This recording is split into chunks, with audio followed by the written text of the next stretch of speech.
Hi, welcome to our channel of IGNOU audiobooks. Indira Gandhi National Open University, School of Interdisciplinary and Trans-Disciplinary Studies, SOITS, Appreciation Course on Population and Sustainable Development, ACPSD Block-1 Population, Sustainable Development, and Human Development. Unit-4 Emerging Issues. 4.0 Objectives. After reading this unit, you will be able to explain the concept of migration, reasons of migration and urbanization. Trend in India. Identify the health issues and explain the causes of growing epidemic of AIDS, and explain the demographic dividend. 4.1 Introduction. In the new world order where things have been changing rapidly, there have been issues that are emerging before each country. These issues impact the country politically but more so economically and socially. Some of these important issues that have emerged in India are migration, urbanization and health. This unit deals with their impact on various sections of society like women, children and health workers. You will also learn about the challenges that emerge along with these changing trends and will learn about the suggestions to deal with them. 4.2 Migration and urbanization.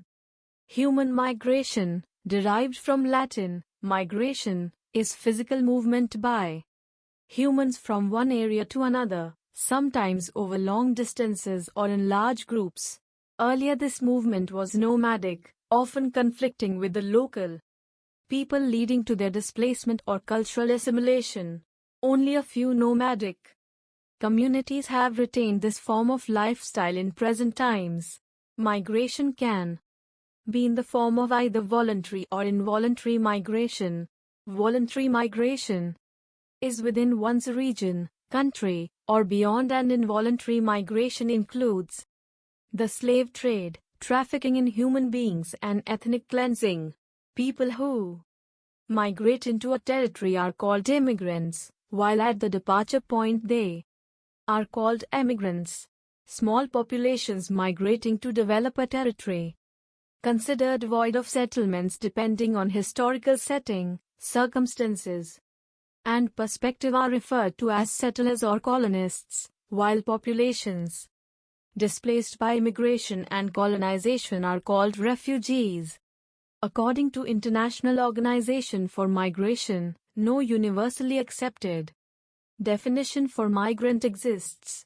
The term migrant was usually used to cover all cases where the decision to migrate was taken freely by the individual concerned for personal reasons and without any external compulsion. It therefore applied to persons and family members moving to another country or region in search of better living conditions and well-being. The United Nations defines migrant as an individual who has resided in a foreign country for more than 1 year irrespective of the causes, voluntary or involuntary, and the means, regular or irregular, used to migrate. Under such a definition, those traveling for shorter periods as tourists and business persons would not be considered migrants.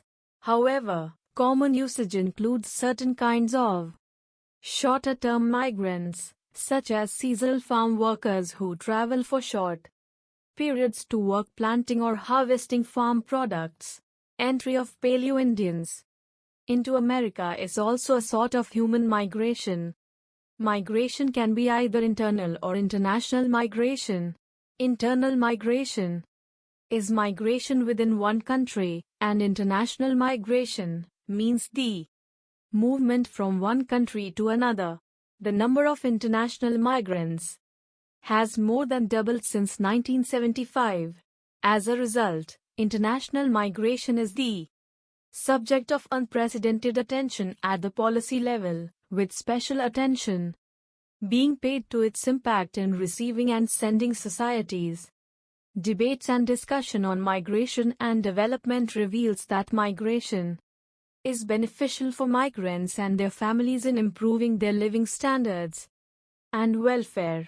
At the same time, migration can also introduce new vulnerabilities and costs for migrants, their families, and sending communities.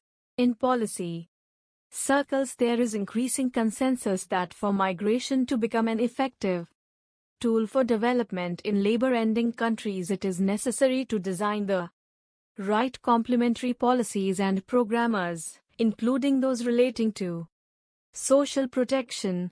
In a recent statement, the UN Secretary-General described international migration as a positive force for development if buttressed by the right policies. Both UNICEF and UNDP are committed to working with governments to achieve higher levels of human development and realizing the rights of their populations, while at the same time protecting the rights of migrants and their families affected by the migration process. To achieve this, both agencies believe it is essential to take into account the perspectives of migrants, migrant organizations, and migrant communities themselves, in order to inform public policy that meets their needs. 4.2.1 Migration and Sustainable Human Development. As we have discussed before, migration can play a key role for development and poverty reduction, and in achieving the Millennium Development Goals (MDGs).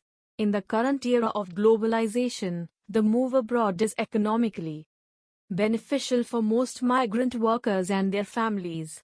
Migration provides countries with a key source of foreign exchange and in addition provides a source of income for their families. Migration helps in the transfer of knowledge and expertise, and a number of skills are learnt in the process. However, migration also poses a number of challenges to migrants and their families. The healthy mental and physical development of children may get affected, because many times the women and children are left behind. The workload of women also increases. Migrant children and adolescents in host countries may also face difficulty in accessing social services, making them socially excluded. Key sectors such as health or education may suffer from lack of skilled professionals. However, it must be understood that migration in many times is not by choice, and is because of some kind of social or economic pressure. 4.2.2 Migration and women. Migration affects women in more than one way.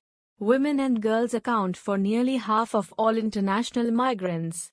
Migration affects gender equality and the empowerment of women, which is specified as the third Millennium Development Goal. It can provide new opportunities to improve women's lives and change oppressive gender relations, shifting gender roles and responsibilities to women's benefit.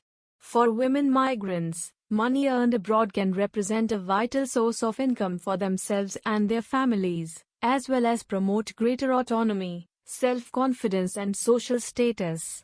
However, migration at times can be uprooting. It uproots women physically but mostly culturally. It can also expose women to new vulnerabilities as the result of precarious legal status, exclusion and isolation in countries of destination. The obligations and rights of boys and girls are affected differently by male and female-headed households. In Bangladesh, Pakistan, Sri Lanka, for example, research has shown that girls are often made responsible for household tasks, which hinders their performance in schools. In this respect, traditional views on gender roles limit the realization of girls' rights. According to Global Forum on Migration and Development 2007, UNDP and UNICEF uphold the message from the UN Secretary-General that there is need for gender-sensitive policies to ensure that biases based on gender are not detrimental to female migrants. Recent studies have emphasized the potentially negative effects of migration on women and girls. School performance of girls is left behind in Mexico is compromised by their obligations to fulfill household duties and to care for younger siblings. Mackenzie, 2006. Similarly, in India it is observed that male migration further reduces the chances for girls attending school.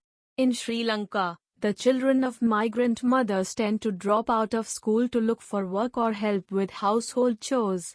In the next section, We will learn about the link between development and migration.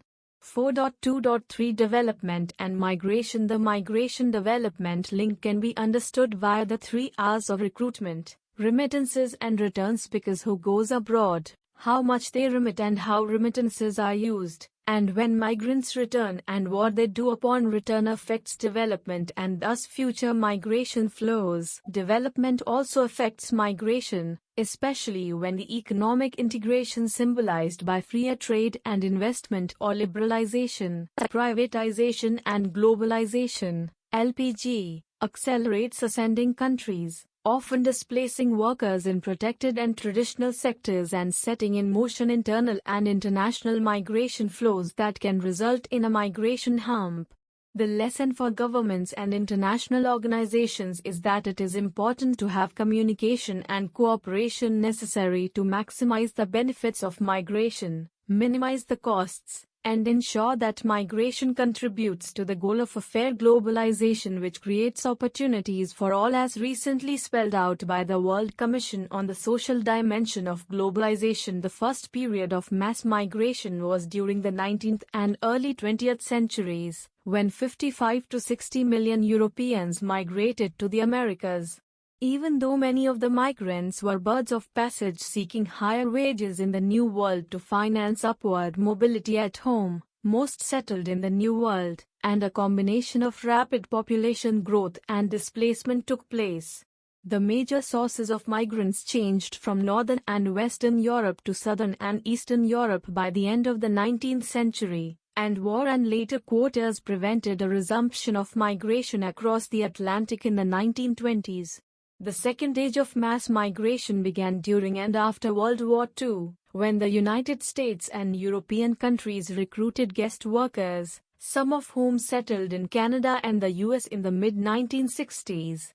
It changed from national origin systems that gave preference to the entry of immigrants from Western Europe to selection systems that favored the arrival of foreigners who had settled family members willing to sponsor their admission, and to foreigners requested by employers.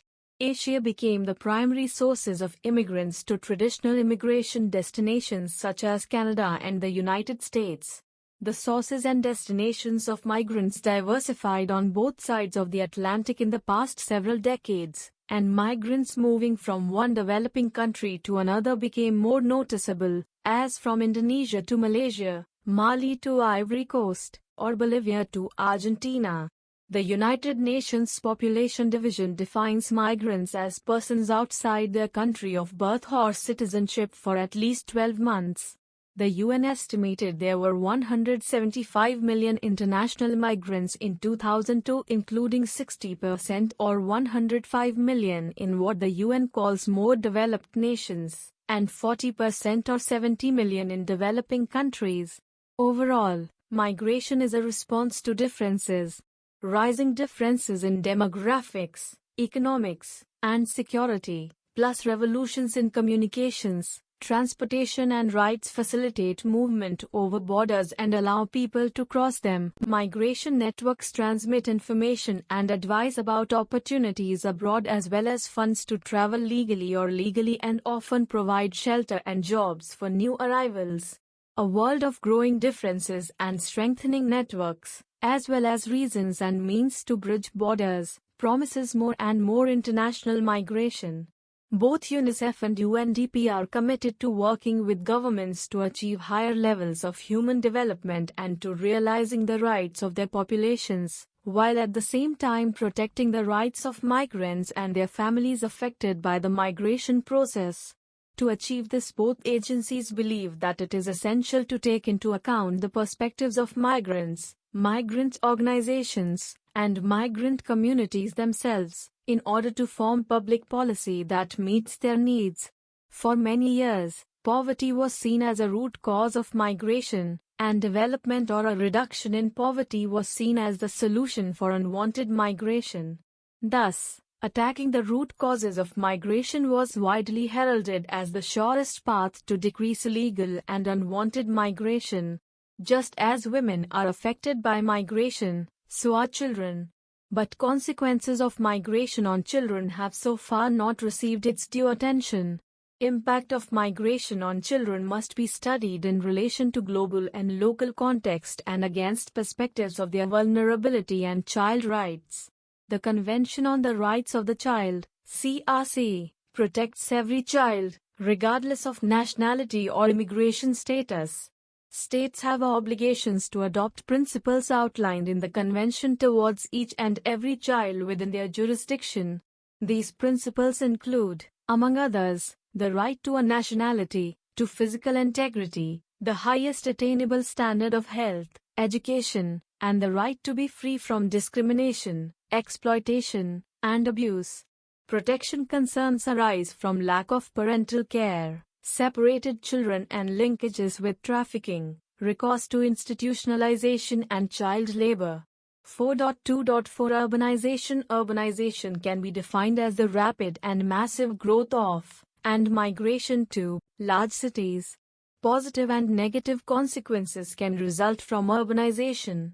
You must be aware that the world is undergoing the largest wave of urban growth in history. In 2008, for the first time in history, more than half of the world's population will be living in towns and cities. By 2030, this number will swell to almost 5 billion, with urban growth concentrated in Africa and Asia. While megacities have captured much public attention, most of the new growth will occur in smaller towns and cities, which have fewer resources to respond to the magnitude of the change. This leads to an array of environmental problems in spite of the fact that new job opportunities are created in cities. Small cities can provide better education, healthcare, and other services if properly managed. With these features of a small city, a common question arises as, what is an urban area? An urban area may be defined by the number of residents, the population density, the percent of people not dependent upon agriculture, or the provision of such public utilities and services as electricity and education. There are no set standards to declare a place as an urban area. Some countries take minimum of 2,500 to some it is 20,000. Every country has its own criteria of distinguishing urban place. The classification of metropolitan areas includes both urban as well as rural areas that are socially and economically integrated with a particular city. When comparing countries, it is incorrect to look at the proportion of rural-urban populations, but the size of the cities should be considered. Countries differ markedly in the distribution of their urban population. For example, many urban dwellers in Africa live in cities of fewer than 10,000 residents. In Argentina, 92% of the 2007 population was urban, and 32% of these people lived in just one city, Buenos Aires.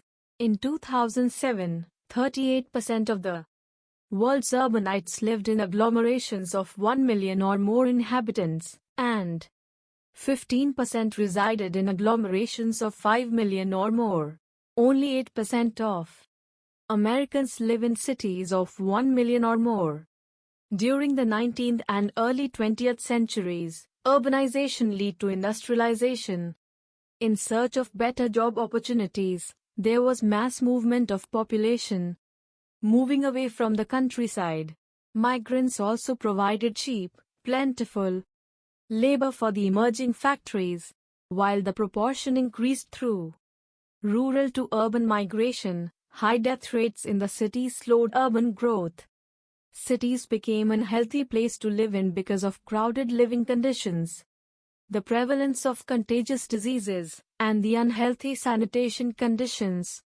Until the mid-1800s, the number of deaths exceeded births in many large European cities. Urbanization in most less developed countries in the past 50 years contrasts sharply with the situation in developed countries. Death rates have declined in urban areas because of greater access to health services. Because birth rates are relatively high in most less developed countries, the rates of natural increase are also quite high in cities. Migration also fuels urban growth in less developed countries as people leave the countryside in search of better jobs. In India, all urban settlements are classified into two categories: statutory towns and census towns.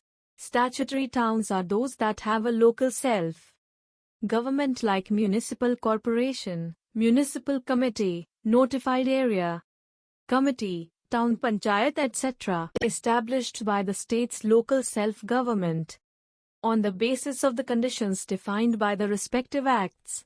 Accordingly, a place is considered as urban if it satisfies the following criteria: a. Population size of 5,000 or more. B. Density of more than 100 persons per square kilometer, and C. At least 75% of workers engaged in non-agricultural pursuits. Census of India 1991. Of the 1,210 million people in India, 377 million are now living in urban areas. The net addition to the urban population during 2011 has been of 91 million people. Urban proportion in the total population in India now stands at 31.2% compared to 27.8% at the time of 2001 census. The proportion has increased by 3.3% during the past decade, which is faster than earlier 3 decades. State-level data indicate that Tamil Nadu is almost half urbanized, with its proportion urban at 48.4%, closely followed by Kerala at 47.7%. Other states with urbanization rate of at least 40% are Maharashtra and Gujarat. There was a jump in urbanization in Tamil Nadu of almost 10% between 1991 and 2001 because of appearance of large towns. In Kerala, this figure is 20% for the same reason. Bengal has the highest number of new towns. On the eve of 2011 census, its proportion urban increased, however only by around 4%. Economic and social development has led to faster urbanization in some union territories. For example, Dadra and Nagar Haveli has provided concessions to industries during last 2 decades, leading to very heavy in-migration into the Union Territory. Considering the urban-rural growth differential, URGD, it was only Kerala where the rural growth rate was higher than urban growth rate during the 1990s, resulting in negative URGD. This was because a number of urban places were declassified on the eve of 2001 census in that state, while not many new towns were added to its population. URGD has been more than 50% in Goa, Nagaland, and Tripura, which is largely due to emergence of new towns. 4.3 Health and epidemiological issues. Population health can be understood as an amalgam of a lot of factors: nutrition, epidemiological and social environment, education, familiar constraints, access to information, behavior relating to health, adequate prophylaxis against infectious diseases for children and adults, and finally, access to proper medical and surgical care in case of illness. It is because of this complexity that any research on health requires an interdisciplinary approach. India accounts for 16.5% of the world's population, and it contributes to 1/5 of the world's share of diseases. The National Commission of Macroeconomics and Health, 2005, has classified health conditions into 4 major categories, namely, communicable diseases, maternal and child health conditions, non-communicable diseases, and accidents and injuries. While the burden of most of these diseases and deaths on account of malaria, tuberculosis, diarrhea and other infectious diseases will reduce and leprosy will be eliminated, that of HIV/AIDS, tuberculosis and drug-resistant malaria are projected to increase. Recent reports suggest that there are nearly 2.45 million Indians living with HIV, with a prevalence rate of general population of 0.36%. Another health challenge posed by the specific phase of demographic transition that India is going through is the one relating to infant mortality and reproductive health. Overall, the state's political commitment to public health has been low. Although 60 years down the line, public health remains a low-prestige residual area of public policy, receiving a meager financial allocation of less than 1% of the gross domestic product, GDP. As India advances into the 21st century, it not only has the highest rate of TB, the classic disease of poverty, it is also among the countries with the highest rate of cardiovascular diseases and diabetes. Health workers in India, both developed and developing countries, face challenges of retention of health workers in rural and remote areas. As a result, these areas face a critical shortage of health workforce. There are a lot of schemes/programs on which the Government of India spends. For example, National Rural Health Mission implemented through primary health care system, but these programs would not be able to achieve their goals if there is a shortage of health manpower in rural areas. One of the reasons why India faces this shortage is due to migration of doctors and nurses. There were two different approaches in health sector adopted by India. One was the Gandhian approach, a bottom-up, rural-oriented and holistic community development program, CDP, that focused on empowering the local communities for a better quality of life. The approach saw preventive health care through improvements in environmental sanitation and nutrition as the basis of community and individual health. The other mode of development was the Nehruvian. The focus was on rapid modernization through a top-down, modern science and technology-led strategy. This strategy favored a family planning philosophy that stressed birth control using new technologies. The fatal flaw in the policy was that it incepted the extensive state-level curative infrastructure as its base. The recent history of public health has thus been a story of the lurching of health policy from one piecemeal intervention to another, of a hiatus between direct and indirect interventions impacting on health, and of the weakness of political and government structures relating to the well-being of the mass of the people. It is also questionable whether the widespread poverty in the country can be removed through market mechanisms alone. Families in poverty, unable to prevent ill health, cope through care seeking, indeed private spending on health care, already accounts for an overwhelming proportion of the total health expenditure. Finally, it is questionable whether a full-fledged epidemiological transition can be achieved by public health programs alone relating to water, sanitation, and the environment, especially when poverty is a pervasive social reality. 4.4 HIV/AIDS. The conference is about HIV/AIDS and human rights, said Joe Aman, Director of Health and Human Rights at Human Rights Watch. But with 3 million new HIV infections each year, talking about rights won't do the job. We need action and accountability. Advances in science and medicine will have limited impact without changing the harmful laws and policies that drive people who are at risk away from HIV testing and prevention, and that make it hard for those who need treatment to get it, Human Rights Watch said. Laws in more than 160 countries criminalize specific groups or behaviors. These include laws targeting sex workers, drug users, men who have sex with men, and HIV exposure or transmission. These laws, as do laws protecting morality or decency, impede HIV outreach and treatment, and also create a risk of selective or arbitrary prosecution, Human Rights Watch said. People who use drugs do not forfeit their human rights. According to UNAIDS, these laws may hit women hardest, as they are routinely tested during antenatal care and therefore more likely than men to know their HIV status. Laws criminalizing homosexual conduct provide a basis for state-sponsored violence and harassment, and keep people from seeking HIV-related information or services out of fear of discrimination and abuse.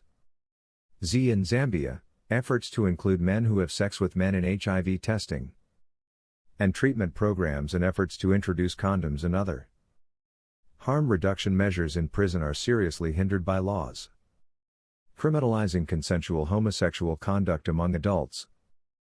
In Uganda, a proposed law would criminalize attempted transmission and require mandatory testing of pregnant women and forced disclosure of HIV status. These provisions threaten people living with HIV by exposing them to stigma, discrimination, and physical violence. In Senegal, calls to decriminalize same-sex relations intensified in January 2009 when 9 HIV/AIDS advocates were sentenced to 5 years in prison on charges of indecent and unnatural acts informing associations of criminals. The ruling had a chilling effect on organizations addressing HIV/AIDS in Senegal, especially those working with men who have sex with men and other marginalized populations. In Kenya, where homosexual conduct is punishable by up to 14 years in prison, violent attacks in 2010 against suspected homosexuals, including at a government health center providing HIV/AIDS services to men who have sex with men, have undermined HIV outreach and services to this vulnerable population. In many Asian countries, hundreds of thousands of people identified as drug users are detained in locked facilities for months, or even years, without trial or due process, in the name of drug treatment or rehabilitation. The detention of people who use drugs usually takes place without a clinical assessment of whether the person is, in fact, drug dependent. 4.4.1 The impact of HIV and AIDS on women. The impact of HIV and AIDS on the lives of women is one of the most critical reproductive health concerns of our times.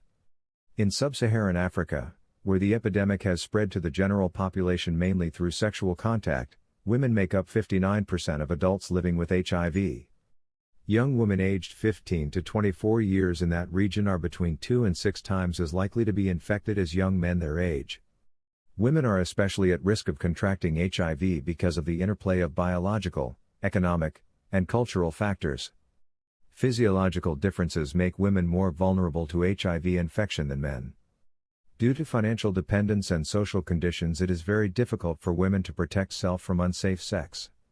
A woman's choices are often limited by her inability to negotiate when or with whom to have sex or whether her partner should use a condom or not, by society's acceptance of men having sex before or outside marriage, and by the need for economic support from men. In addition, being at the childbearing age, the infected women are at the risk of infecting their children and thus face difficult choices about childbearing. Also, as caregivers in their immediate and extended families, women usually care for dying family members and for children orphaned by the disease. All of these factors make the empowerment of women a critical component of programs aiming to curb the epidemic and mitigate its consequences. As HIV continues to spread and since there is no assured cure, prevention remains the key strategy for curbing the epidemic. The most common mode of HIV transmission is sexual contact, thus, HIV prevention is closely linked to sexual behavior and reproductive health of men and women.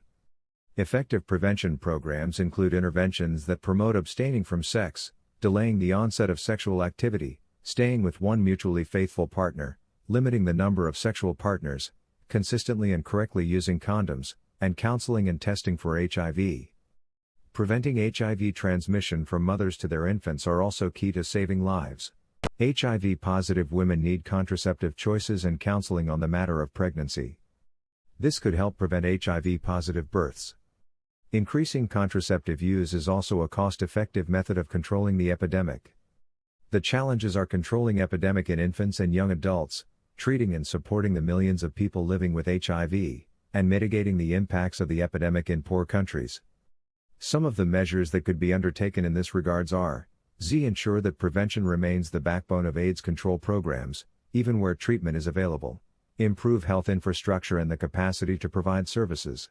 Reduce poverty, illiteracy and other social, economic, and political factors that increase people's vulnerability to HIV infection, and reduce the stigma and discrimination against those living with HIV.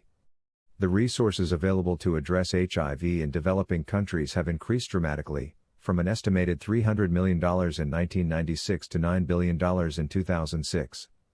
Funding for AIDS treatment often competes with funding for prevention, and funding for both can improve the reproductive health. Short-changing reproductive health programs may be counterproductive, because increasing knowledge about sexuality, family planning, and safe pregnancies can reinforce HIV prevention efforts. Better access to contraception and counseling can reduce maternal and child deaths and can empower women. Countries in Eastern Europe and Central Asia, notably Russia and Ukraine, as well as India and China, have seen record-level increase in HIV infections in recent years. India now has the largest number of HIV-infected people, although less than 1% of adults are infected. Countries in other parts of Asia, including Vietnam, Indonesia, and Pakistan, could be on the verge of serious epidemics. Due to injecting drug use and commercial sex, the epidemic is fast spreading even into the general population. Extensive education programs and awareness is needed to prevent the spread of the general epidemic and to spare several million lives. 4.5 Demographic dividend. India's continuing demographic dividend can add about 2% to the annual rate of economic growth, if harnessed properly, according to the International Monetary Fund report. The multilateral agency in its Asia-Pacific Regional Economic Outlook report said that India's demographic transition is presently well underway, and, unlike in China, the age structure of the population here is likely to evolve favorably over the next 2 to 3 decades. China has almost completed its transition to a mature age distribution structure, according to the report. The Japanese working age population has been shrinking since 1995, and the Korean working age population will start to decline beginning in 2015. In India, both the level and the growth rate of the working age ratio have exercised a significant positive impact on per capita income growth. In fact, a substantial part of the acceleration in economic growth since the 1980s can be ascribed to demographic trends. The demographic dividend has been regarded as a key factor for economic growth in India. According to the World Bank, 2005, India has a critical mass of skilled English-speaking knowledge workers, and because of this demographic advantages, India will progress more in years to come. India is and will remain one of the youngest countries in the world. In 2020, an average Indian will be only 29 years old, compared with 37 in China and the US. The demographic process this implies would create a large and growing labor force, which is expected to deliver spin-offs in terms of growth and prosperity. India actually started reaping the benefits of demographic dividend from mid-1970s.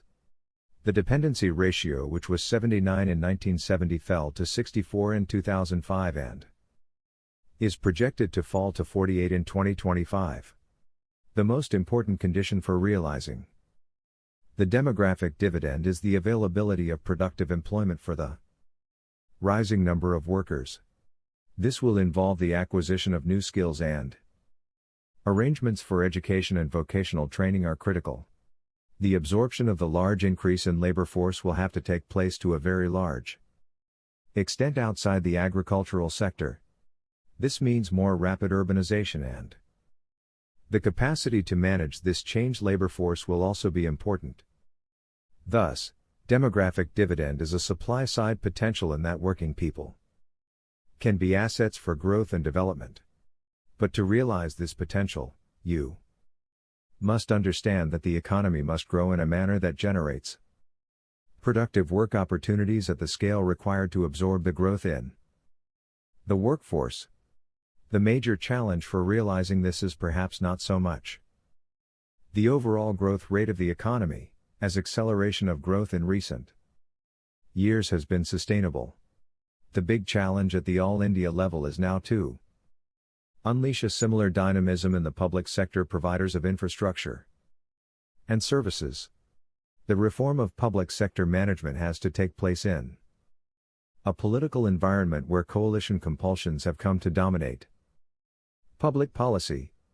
This challenge of reform is even more acute in the 5 northern states, that is, UP, Bihar, Jharkhand, Rajasthan, and Madhya Pradesh, where the bulk of the demographic dividend will be realized over next decades.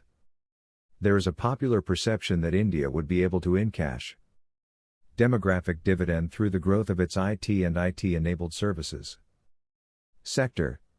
The National Association of Software and Services Companies, NASSCOM, estimate the size of the industry in 2004-5 at $22 billion. However, one also needs to be aware that the maturity of this sector has been driven predominantly by external demand. This has made IT services an Important component of India's total exports. 4.6 Summary. This unit helps us understand the linkages between migration and urbanization. The impact of both these processes on women is crucial. While both urbanization and migration can have positive results for the country, they can be sometimes overburdening the economy. There is an ever-growing need that keeping both these processes in mind, the health sector must be improved. The health services need to grow manifold in both rural and urban areas. Also, information about basic hygiene and more particularly, knowledge about one's own protection must be widespread so that AIDS can be removed or at least controlled by us. Only if we have healthy people in the country, we can realize demographic dividend truly. Thank you for watching. We will see you in the next video with the next chapter.